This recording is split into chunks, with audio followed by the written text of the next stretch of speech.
नमस्कार।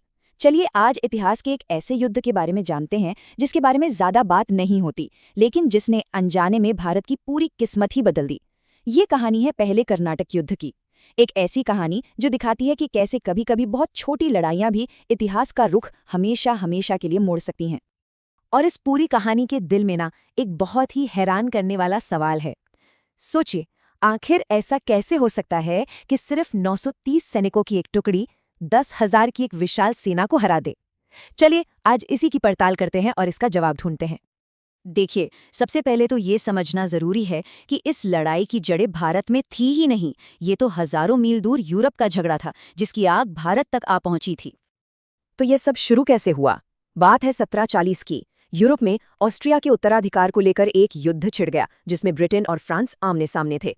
अब ये दुश्मनी धीरे धीरे भारत में उनकी ट्रेडिंग कंपनियों तक भी पहुंच गई और फिर आग में घी का काम किया एक ब्रिटिश नेवल ऑफिसर बर्नेट ने, जब उसने हिंद महासागर में फ्रांस के कुछ व्यापारिक जहाजों पर कब्जा कर लिया। उस समय भारत के कोरोमंडल तट पर, मतलब दक्षिण पूर्वी तट पर, दो बड़े खिलाड़ी थे। एक तरफ थी ब्रिटिश ईस्ट इंडिया कंपनी, जिनका मेन अड्डा था मद्रास, और दूसरी तरफ थी फ्रेंच ईस्ट इंडिया कंपनी, जिनका सेंटर था पौंडीचेरी। और दोनों का मकसद एक ही था, यहाँ के व्यापार पर अपना पूरा कंट्रोल करना। अब अंग्रेजों की इस हरकत के बाद फ्रांसीसी भला चुप कैसे बैठते? उन्होंने फैसला किया कि जवाब दिया जाएगा। और यहीं से शुरू हुआ इस युद्ध का पहला बड़ा चैप्टर, मद्रास पर फ्रांसीसियों का कब्जा। पांडिचेरी का जो फ्रेंच गवर्नर था, जोसेफ डुप्ले, वो बहुत ही शातिर दिमाग का था। उसे पता था कि उसके पास अपनी कोई मजबूत नेवी नहीं है, तो उसने तुरंत मॉरिशस में बैठे फ्रेंच गवर्नर ला बोर्डोनेस को मदद के लिए संदेश भेजा। और मदद आई भी, वो भी जोरदार तरीके से। ला बोर्डोनेस करीब 3,000 सैनिकों का एक बड़ा बेड़ा लेकर कोरोमंडल तट पर पहुंच गया। अब हिसाब बराबर का था और फ्रांसीसी बदला लेने के लिए पूरी तरह से तैयार थे। फ्रांसीसी सेना ने मद्रास को चारों तरफ से घेर लिया। अंग्रेजों के पास बचने का कोई रास्ता नहीं था। आखिरकार 21 सितंबर 1746 को उन्होंने सरेंडर कर दिया और मद्रास पर फ्रांसीसियों का कब्जा हो गया। ये फ्रांसीसियों के लिए एक बहुत बड़ी जीत थी। लेकिन ठहरिए, कहानी में एक और अहम किरदार था, कर्नाटक का नवाब अनवर उद्दीन। डुप्ले ने नवाब को इस लड़ाई से दूर रखने के लिए एक चाल चली। उसने नवाब से वादा किया कि वो मद्रास को जीतकर उन्हें सौंप देगा। लेकिन ये सिर्फ एक वादा था, जिसे निभाने का उसका कोई इरादा नहीं था। और डुप्ले के इसी धोखे ने उस लड़ाई की नींव रखी जो इस पूरे युद्ध का टर्निंग पॉइंट साबित हुई। ये लड़ाई थी अडियार की लड़ाई, जिसे सेंट थोम के युद्ध के नाम से भी जाना जाता है।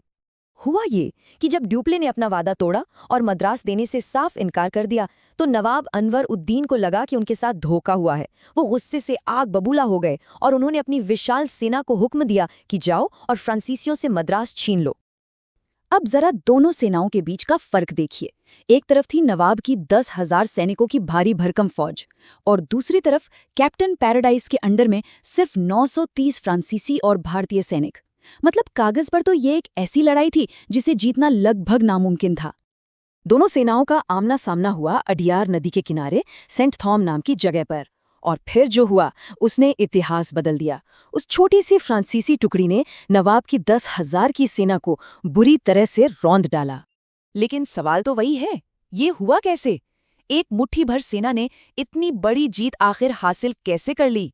चलिए अब जरा इस जीत के पीछे के कारणों को गहराई से समझते हैं। तो क्या ये सिर्फ बेहतर हथियारों की जीत थी, या फिर इसके पीछे वजह अनुशासन था?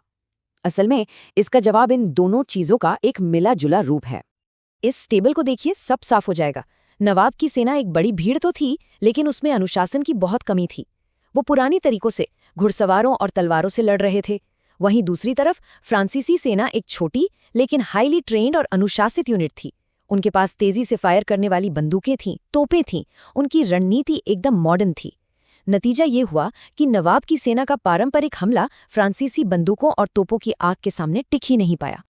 इस लड़ाई ने एक बहुत बड़ी और कड़वी सच्चाई को सबके सामने लाकर रख दिया। इसने ये साबित कर दिया कि एक छोटी, डिसिप्लिन्ड और अच्छे हथियारों वाली यूरोपीय सेना एक बहुत बड़ी लेकिन पुराने ढर्रे पर चलने वाली भारतीय सेना को बड़ी आसानी से हरा सकती है।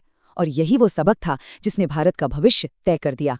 इस एक लड़ाई का असर बहुत दूरगामी था। इसने भारत में साम्राज्य बनाने का एक नया फॉर्मूला लिख दिया था।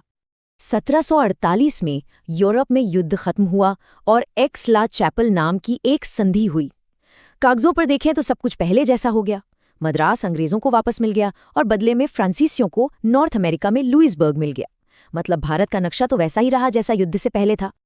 लेकिन असली नतीजा कागजों पर नहीं बल्कि मैदान में सीखे गए उस सबक में था। और वो सबक ये था कि भारतीय राजाओं की सैन्य शक्ति उतनी मजबूत नहीं थी जितनी दिखती थी। यूरोपीय ताकतों को ये समझ आ गया था कि वो अपनी छोटी सी सेना के दम पर भारतीय राजनीति में कितना बड़ा दखल दे सकते हैं। इस नई समझ का सबसे पहले फायदा उठाया डुप्ले ने। उसने एक नया तरीका निकाला, अपनी बेहतर सेना को भारतीय राजाओं को उनके आपसी झगड़ों के लिए किराए पर देना। ये रणनीति राजनीतिक असर और पैसा कमाने दोनों के लिए जबरदस्त हिट साबित हुई। और बाद में अंग्रेजों ने, खासतौर पर क्लाइव और वेलेस्ली ने, इसी मॉडल को कॉपी किया। उन्होंने इसे और बेहतर बनाया और नाम दिया सहायक संधि या सब्सिडियरी अलायंस। ये वही सिस्टम था जिसने धीरे धीरे पूरे भारत को ब्रिटिश साम्राज्य का गुलाम बना दिया। तो ये हमें एक बहुत बड़े सवाल पर लाकर छोड़ता है। क्या ये कहना गलत होगा कि भारत के भविष्य का फैसला उसी दिन अडयार नदी के किनारे हो गया था? क्योंकि उस एक छोटी सी लड़ाई ने जो रास्ता दिखाया, उसी रास्ते पर चलकर यूरोपीय ताकतों ने अगले 200 सालों तक भारत पर राज किया। ये सोचने वाली बात है।